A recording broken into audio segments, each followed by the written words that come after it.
yang saya muliakan. Pak Abri yang mewakili pemerintah pada malam hari ini dalam keadaan sehat walafiat untuk melanjutkan perjuangannya, melalui upaya bangunan bangsa. Dengan prosedur Abri, kami buka dan kami nyatakan terbuka untuk umum. Kesempatan ini pula perkenankan kami kepada saudara yang perlu keamanan di Irian Jaya. Keberhasilan ini menunjukkan bahwa Abri secara tindakan yang akan mengganggu terhadap kedaulatan dan integritas bangsa dan negara. Hal ini negara tetap memiliki kesiapsiagaan selalu penindak dan penyangga awal terhadap. Kita menyadari bahwa perjalanan sesuatu bangsa untuk panjang. Pengalaman menunjukkan kepada kita sampai tingkat kemajuan dan kemakmuran itu ada yang sampai ratusan tahun. Sejak semula kita pun menyadari bahwa proses sejarah yang panjang kita tahu apa yang mungkin kita capai dalam suatu taraf pembangunan dan apa yang belum membuat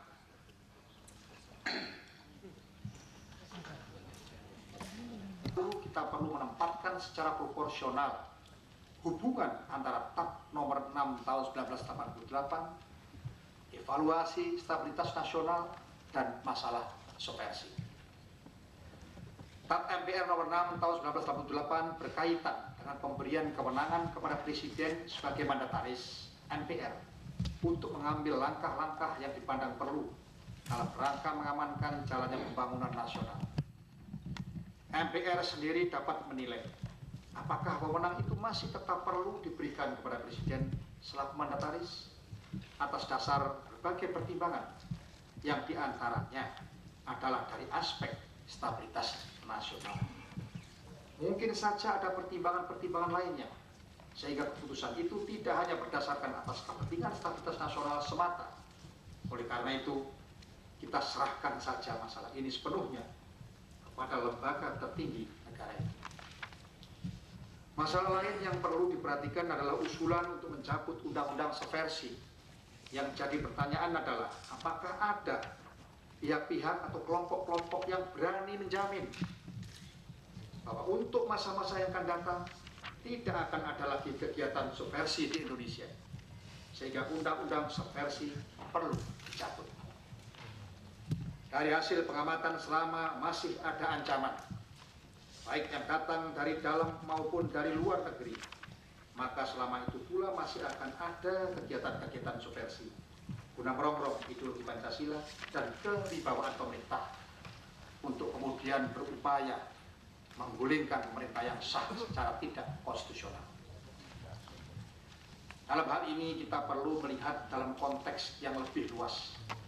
Apabila harus mengkaitkan masalah stabilitas nasional yang sudah baik sekarang ini dengan undang-undang subversi, apalagi dengan TAP nomor 6 tahun 1988. Pertanyaan berikutnya, separatisme dan ketidakpuasan sementara pihak selama ini. Dengan tertembak matinya salah seorang tokoh GBK Irian Jaya, sebagaimana diberitakan oleh media, bagaimana situasi keamanan sekarang ini? Apakah pengembangan bagian timur wilayah Indonesia, khususnya kurangnya minat investor untuk menanamkan modal di Irian Jaya, ada kaitannya dengan gerakan GBK di Irian Jaya? Jawaban: permasalahan GBK Irian Jaya sampai saat ini belum tuntas. Walaupun sebenarnya dari segi militer sudah tidak berarti lagi. Kegiatan yang terpantau selama ini adalah tindakan pengacauan secara sporadis, terbatas di daerah dekat perbatasan. Latar belakang kegiatannya adalah sekedar menunjukkan eksistensinya karena posisi GBK sudah semakin terjepit, terutama setelah pemerintah PNG melakukan operasi pembersihan terhadap kamp GBK di sepanjang daerah perbatasan di dalam wilayah PNG dan memindahkan orang-orang Irian Jaya yang berada di daerah tersebut ke kamp penampungan di East Awin. Di samping itu, kerjasama dan koordinasi pemerintah daerah dan aparat keamanan setempat dengan mitra kerjanya di PNG sudah semakin erat, sehingga dampak dari tindakan GBK lebih cepat dapat ditanggulangi. Sebagai contoh, misalkan peristiwa di Jembel atau Kecamatan Merauke pada tanggal 1 Maret 1992 ketika 19 orang penduduk Irian Jaya melarikan diri ke wilayah PNG karena serangan GBK. Mereka telah kembali ke wilayah RI pada tanggal 20 Mei 1952. Kemudian peristiwa Skofro pada tanggal 5 Juli 1952 ketika 18 orang warga negara PNG memasuki wilayah RI. Mereka telah dapat dikembalikan ke PNG pada tanggal 25 Juli 1992. Khusus tentang kematian ML Perawan selaku pimpinan Mervik adalah merupakan salah satu hasil operasi yang membuktikan semakin kuatnya kerjasama antara RI dengan PNG, sehingga penduduk PNG di sekitar desa Wutung akan menjadi lebih tentram karena tidak terganggu lagi oleh GBK. Dengan kematian ML Perawan, diharapkan sisa-sisa GBK mau sadar dan menyerahkan diri untuk ikut membangun daerah. Terkait dengan kurangnya minat investor menanamkan modalnya di bagian timur wilayah Indonesia, bukan karena alasan keamanan, tetapi karena alasan teknis dengan belum cukupnya prasarana dan sarana pendukung untuk investasi. Hadirin sekalian, kita lanjutkan pertanyaan berikutnya. Pertanyaan keempat adalah mengenai KTP non-blok. KTP non-blok yang rakyat ABRI sebagai ujung tombak, di mana tadi kekuatan sungguh sangat dahsyat kalau kita mampu mengelola, karena ini menyangkut tidak saja di kepulauan yang demikian juga mempunyai kekuatan dan kelemahan. Dari kekuatan ini ada saja dengan kemampuan fisik, tapi tanah air ini yang lebih utama. Saja Indonesia tidak ada temboknya, kita tidak punya tembok yang seperti negara lain ada tembok luar tembok. Sistem early warning kita sekarang ini juga berupaya menata kemampuan deteksi kita dengan menempatkan radar-radar kita. Ya memang agak pelan-pelan karena duitnya juga tidak spektakuler itu. Kemudian kekhawatiran di dalam tentunya juga sama pentingnya dengan luar. Bukan kita khawatir, tetapi kita waspadai saja. Waspada, sekali lagi saya katakan, bukan takut, bukan panik. Waspada sebagai satu sikap built-in control, kesadaran, sikap mental daripada kehidupan itu.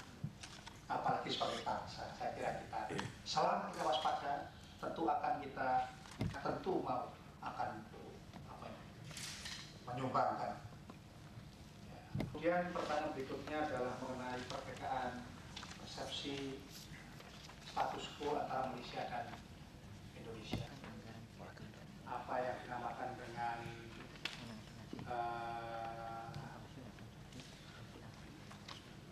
kesepakatan bersama untuk pertimbangannya adalah karena waktu itu kita ikatan keluarga. Nah, titik tolaknya dari demokrasi keluarga, demokrasi Pancasila inilah akhirnya tadi yang ya menjustified ya, yang membuktikan, membenarkan ya ABRI sebagai kekuatan sosial politik. Ya, artinya bukan semata-mata karena kita negara berkembang lantas beda di sana. Beda walaupun itu saja.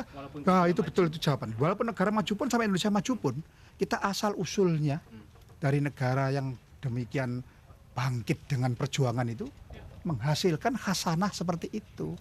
Angkatan bersenjata aja lain, jangan dibandingin sama timur sama barat lain kita. Kita bukan alat. Kita modal dasar. Tadi saya katakan sebagai prajurit pejuang. Apa artinya? Waktu yang dari rakyat yang berjuang bersenjata, memperjuangkan kemerdekaan. mengisi kemerdekaan, mencapai cita-cita. Tentara rakyat memang dari rakyat, ya kan? Oleh karena itu tidak bisa dipisahkan dengan rakyat. Jadi kemanunggalan ABRI itu harus terus. Kemudian tentara nasional, ya satu-satunya milik nasional yang harus tetap utuh, tidak boleh pecah. ABRI. Nah, jadi dilihat daripada sejarah ini, identitasnya, lalu dia punya fungsi pertahanan keamanan dan fungsi sosial politik, maka tepatlah ini untuk menjawab apa itu demokrasi Pancasila. Jadi orang melihat Indonesia harus tahu dulu apa itu demokrasi Pancasila dan apa itu Angkatan Bersenjata Republik Indonesia. Kalau dia tidak tahu itu, dia samakan saja. Ya tidak ketemu. Ya, seperti halnya lihat orang kan, bayi itu kan, bayinya sama bayi tapi dia membawa karakter sendiri. Ya, dia dilahirkan dengan karakter, sifat, kemampuan, ya, sejarah tersendiri. Nah, kita juga begitu. Sebagai bangsa yang ingin terus eksis, ya, ingin terus kita hidup terus sampai nanti apapun. Kita harus punya kepribadian. Kalau artinya dua fungsi tetap eksis. saya kira begitu. Saya berulang kali saya nyatakan dua fungsi tidak akan pernah habis. Apakah ABRI Yang ada itu aktualisasinya. yang sengaja ingin mengusik-ngusik atau memperkecil kedudukan ABRI di DPR atau MPR? ABRI melihat itu kan? Saya tidak melihat itu, saya hanya mengingatkan saja. Ini logis, kita semua ingin berkembang kan, ingin berkembang maju. Oleh karena itu kita berulang kali sadar landasan, ingatlah landasan kita, ingatlah rambu-rambu kita. Kita ini punya landasan, punya rambu-rambu, punya identitas, dan punya tujuan cita-cita. Mari semua kekuatan nasional ini kita bina, ini kekuatan ini. Bayangin negara kita tuh negara yang Bhinneka Tunggal Ika. Hebat kita, warna-warni. Nah ini kekuatan.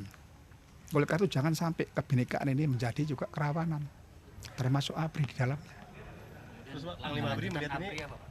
Untuk mengatasi hal-hal seperti itu, semacam itu. Keinginan-keinginan yang Ya kita kan namanya kayak antisipasi. ya kita akan komunikasi dengan seluas-luasnya. Oleh karena komunikasi yang baik ya melalui pendekatan sosial budaya ya toh. Anak cucu kita ini yang penting. Anda sudah tahu karena Anda ikut lahir dulu. Kalau kita mati semua, nah anak cucu kita harus tahu baca. Makanya sejarah itu penting. Siapa itu bangsa Indonesia itu yang timbul tenggelam mulai dulu pernah ya zaman Sriwijaya Majapahit, hantam penjajahan, tidur 350 tahun, ini harus disadari itu. Jangan sampai begitu lagi. Ya, kita berjuangi dengan pengorbanan. Banyak seluruh rakyat berkorban. Ya darahnya, ya jiwanya, ya keringatnya, harta bendanya. Ya. Jadi kita cukup alasan sebagai bangsa ini untuk betul-betul ya, kita menegakkan identitas yang kuat. Supaya Indonesia ini apapun modernnya, majunya ya Indonesia. Tidak bisa kita didorong, digeser untuk menjadi bangsa yang punya kepribadian lain. Oke Pak, makasih Pak, udah Pak. Udah Pak. Udah Pak. Sudah dengarkan aja nanti. Operasikan kemana Pak? Agustus, Pak ya? Tidak ada. Katanya saya dengar September Pak. Kemudian untuk protokoler, Pak. jangan diduga-duga semuanya itu. Semua itu ada akhirnya kan. Sabarlah. Dan Katanya- itu ada yang menentukan Bapak Presiden sebagai Panglima tertinggi gitu loh. Dipersiapkan untuk Wes jangan jangan yang lain-lain. Pak Tri ini sudah tua, sudah pensiun. Ada apa itu? Mau supaya segar ada pergantian. Dan pergantiannya itu terencana, teratur. Nah, apa antisipasinya? Antisipasi untuk menghadapi tugas yang akan datang supaya lebih baik. Pak Tri katanya bulan September ini. Sekarang berapa perwira? Protokoler. Apa? Ambil jalan. Siapa? September. September berapa? Bulan September mendatang. Protokoler apa? Protokoler kepresidenan lah untuk persiapan itu, Pak. Wapres kan perlu cara-cara. Wah, nggak ada. Itu kalau protokoler nggak ngerti saya maksudnya protokoler nggak ada protokoler itu siapa yang mengatur dari protokoler itu nggak ada. Katanya Mabes Polri sudah mengusulkan nama Bapak. Hush, nggak ada. Nggak benar itu. Tidak tertutup. Yang penting itu bukan soal kursinya kurang atau tidak. Keberadaan ABRI di DPR ini yang harus disadari, dihayati, diyakini sebagai khasanah. Tadi saya tekankan. Sebagai satu sistem kita, sistem bangsa Indonesia yang digali dari budaya dan sejarahnya. Dan ini jelas tadi manfaatnya saya katakan untuk perjuangan, untuk pembangunan, untuk kebaikan, untuk manfaat yang lebih besar. Kalau soal nanti perkembangan kan jumlah penduduk tambah dan sebagainya kan terserah wakil rakyat nanti di MPR kan. Bisa saja kan itu didiskusikan. Tetapi yang penting kunci-kunci patokan-patokan sistem kita, khasanah budaya kita, milik Indonesia ini jangan terusik. Ya, itu saja. Kalau itu disepahami, Anda akan kokoh, tegar, tumbuh. Walaupun maju tidak akan goncang, tidak akan kita terombang-ambing. Karena sudah yakin akan pijakannya, yakin akan identitasnya. Sekarang kan kematangan dan kemantapan berbangsa dan bernegara kan sudah cukup tinggi, Pak. Nah, apakah bila perlu ada semacam konsensus baru untuk pengurangan jumlah anggota fraksi ABRI di DPR? Silakan saja, nanti itu kita serahkan kepada wakil-wakil rakyat. Mereka punya hak untuk menilai itu, ya. Nah, tapi bagi kita yang penting saya katakan tadi, ingatlah apa esensi daripada tadi, itu artinya itu apa, itu yang penting. Kalau itu semua pihak sudah menyadari, diskusinya akan enak, interaksi akan bagus, dan akan bagus juga konsensusnya. Terima kasih. Terima kasih, Pak. Jangan bilang